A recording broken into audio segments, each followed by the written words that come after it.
કિસાનો માટે ખૂબ લડાઈ લડી ચૂકેલા કિસાન સમિતિના પ્રમુખ પણ રહી ચૂકેલા ધીરુભાઈને વિનંતી કરીશ કે આજની આ કિસાન સભાને સંબોધિત કરે. માનનીય ધીરુભાઈ.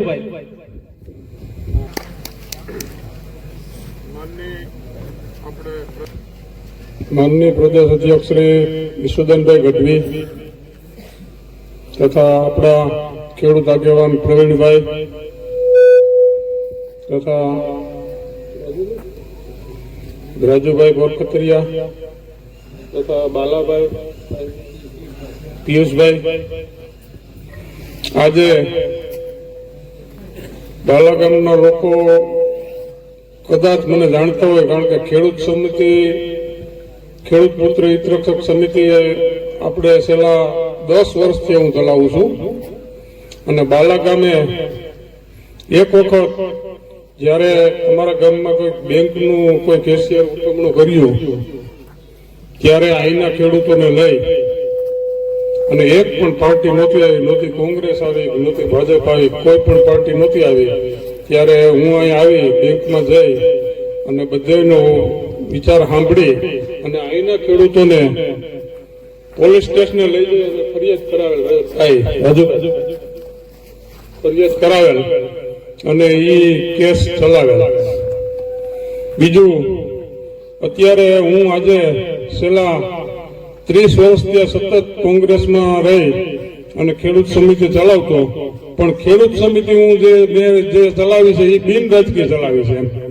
કોંગ્રેસને સાથે લઈને ક્યારેય પણ નથી ચલાવી. ખેડૂત સમિતિ મેં બિન રાજકીય રીતે ચલાવી છે અને ખેડૂતોના માટે ઘણા સંઘર્ષ કર્યા છે, ઘણા કામ કર્યા છે. તુવેરકાંડ 2019માં મોટું 1.5-2 કરોડનું તુવેરકાંડ પણ મેં મારી એકલે હાથે પકડાયું. ત્યારે અત્યારે મને ઈસુદાનભાઈ અને ગોપાલભાઈ તથા પ્રવીણભાઈ એ બધાના આગ્રહથી મને એમ થયું કે હવે આ કોંગ્રેસ મૂકી અને આમ આદમી પાર્ટી જોઈન કરવી પડે. એટલા માટે આજે હું સ્વેચ્છાએ મારા 100-150 કાર્યકરો સાથે આમ આદમી પાર્ટી જોઈન કરી છે. અને બીજા નંબરમાં હું તમને એ પણ વાત કહું છું, છેલ્લા આવતા 2-5 દિવસોમાં તમારા ખેડ વિસ્તારમાંથી પણ મારા જે અંગત મિત્રો છે એવા 55-60 લોકો, કોઈ 100% હું જવાબદારીથી કહું છું કે છેલ્લા 1 અઠવાડિયાની અંદર હું આમ આદમી પાર્ટીમાં ખેડ વિસ્તારમાંથી 55-60 કોંગ્રેસના કાર્યકરો જોઈન કરીશ. બીજા નંબરમાં આમ આદમી પાર્ટીનું કામ આપણે ખૂબ જોયું છે, બહુ સારી રીતે એ લોકોએ દિલ્હીમાં પણ હું તમને કોઈ કામ કર્યું છે. અત્યારે પંજાબમાં પણ આપણી સરકાર આમ આદમી પાર્ટીની ચાલુ છે, બહુ કામગીરી સારી છે. અને દિલ્હીમાં તો હવે એ અત્યારે પ્રજા છેતરાણી છે ને અત્યારે પ્રજા રોવે છે, પણ હવે જે વસ્તુ સમય ગયો છે એ તો સામનો કરવો પડે. હવે પછીની ચૂંટણીમાં જે દિલ્હીમાં છે ને પાછી આ વખતે કેજરીવાલની સરકાર 1000% આવશે, એ ગેરંટી આપું છું. બીજા નંબરમાં ગુજરાતમાં પરિસ્થિતિ અત્યારે એવી છે કે લોકો પાસે કોઈ વિકલ્પ નથી. લોકો પાસે એક જ વિકલ્પ છે અત્યારે, આમ આદમી પાર્ટી. આમ આદમી પાર્ટી સિવાય હવે લોકો પાસે કોઈ વિકલ્પ નથી રહ્યો, કારણ કે કોંગ્રેસ પૂરી થઈ ગઈ છે. કોંગ્રેસ પાસે અત્યારે ક્યાંય કાર્યકરો રહ્યા નથી, વેર વિખેર થઈ ગઈ છે, કોઈનો કોઈ ભરોસો કરતું નથી.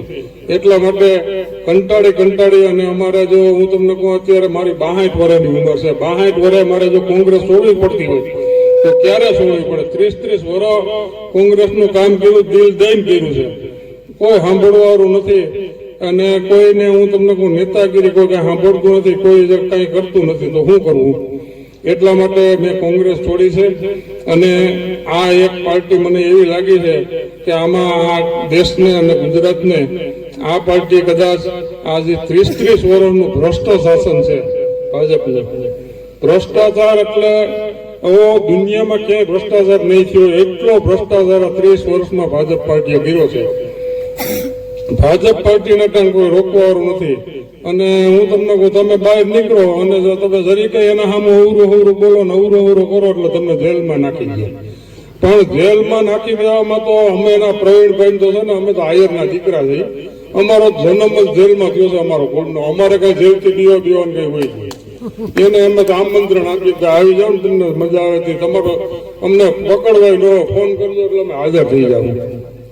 એટલી તો હું તમને કહું, અમે એની પાસે એ રીતે કોઈ પીછેહટ કરવા વાળા અમે માણસો નથી એમ. એટલે કોઈ મૂંઝાવાની જરૂર નથી.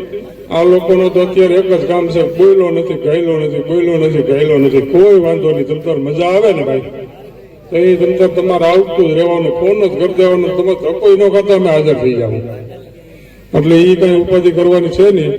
અને આ ગામમાં જો મેં જે પોલીસ સ્ટેશને લઈ ગયો તો કદાચ કોઈને ખબર હોય અને એમાં કઈ પરિણામ મળ્યું હોય તો મને કહેજો કે ભાઈ આમાં અમને પરિણામ મળ્યું તો કોઈ કેશિયરે એ મોટું ઉઠામણું કર્યું હતું ત્યારે, અને નાના માણસોના ઝાઝા પૈસા થઈ ગયો હતો.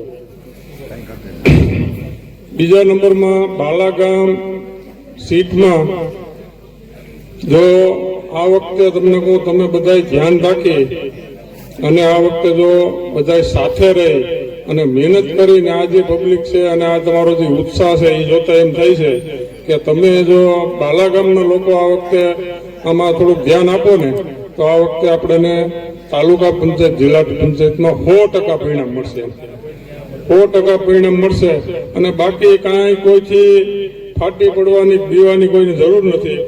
જ્યાં જ્યારે જરૂર પડે ત્યારે આપણે આપણી પાસે એવા નેતા અત્યારે છે, ઈસુદાનભાઈ છે, ગોપાલભાઈ છે, પ્રવીણભાઈ છે, રાજુભાઈ છે અને બાલાભાઈ છે.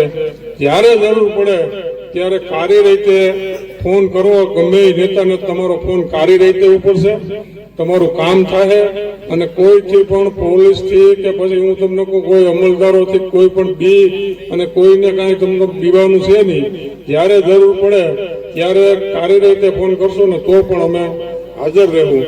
અને અત્યારે તો હું છે એક જ દબાવવાની નીતિ છે. આપણે કોઈથી દબાવવાનું નથી, કોઈથી મૂંઝાવવાનું નથી. આપણા આમ આદમી પાર્ટીના ખેર પહેરીને ગમે ત્યાં નીકળી જાવ, તમને કોઈ રોકે કહેજો. બધા આપણા નેતા તૈયાર જ છે, ગમે ત્યારે જ્યાં લડાઈ કરવી પડશે ત્યાં. અને ખેડૂતો માટે કોઈ પણ ખેડૂતને હું તમને અહીંથી આહવાન કરું છું કે કોઈ પણ ખેડૂતને જરૂર પડે કાર્ય રીતે મને ફોન કરજો. હું છેલ્લા 10 વર્ષથી ખેડૂતના કામ કરું છું અને હું તમને કહું અધિકારીઓના બાપથી કામ કરાવેલા છે કેશોદ તાલુકામાં. કાયદેસરના કામ હોય અને કોઈ અધિકારી ન કરતો હોય અને કાંઈ પણ તકલીફ હોય તો કાર્ય રીતે ફોન કરજો. મારો નંબર છે 8849716605. ગમે ત્યારે તમને ફોન કરવાની છૂટ. ગમે ત્યારે ખેડૂતનું પણ ખેડૂતલક્ષી કોઈ પણ કામ હોય, કોઈ પણ કામ હોય એટલે સારી રીતે ફોન કરી અને અમને તમે કહેજો. તમારું કામ 100% થઈ જાય એટલી હું તમને ખાતરી આપું છું. વધારે નહીં બોલતા. ભારત માતા કી જય. જવાન જય જવાન. ભારત માતા કી.